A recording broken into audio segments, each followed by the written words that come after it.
Hi, and welcome to this tutorial on how to change a tire on your car.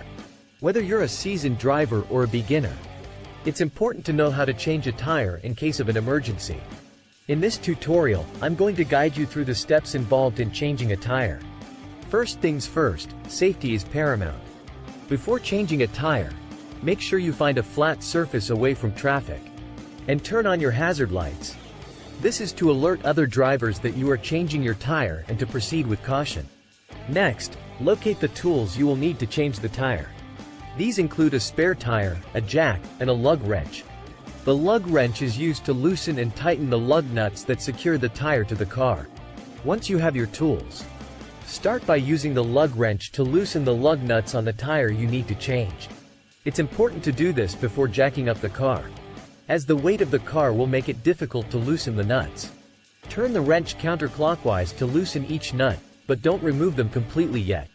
Next, position the jack under the designated jacking point on the car. This is usually indicated by an arrow or a notch on the frame of the car.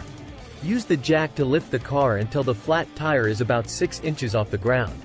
With the car lifted, remove the lug nuts and take off the flat tire. Be careful when removing the tire, as it may be heavy or difficult to handle. Set the flat tire aside and take out the spare tire.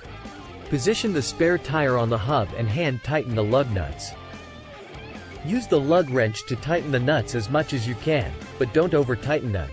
You can use the wrench in a star pattern to ensure even tightening of each lug nut. With the spare tire in place, lower the car by slowly turning the jack handle counterclockwise. Once the car is back on the ground, use the lug wrench to fully tighten the lug nuts. Finally, check the tire pressure of the spare tire and ensure it's at the recommended level. If it's not, inflate it to the recommended pressure before driving. And that's it. You've successfully changed a tire on your car. Remember, it's always a good idea to have your tires checked and rotated regularly to prevent flat tires and ensure your safety on the road. Thanks for watching, and drive safely.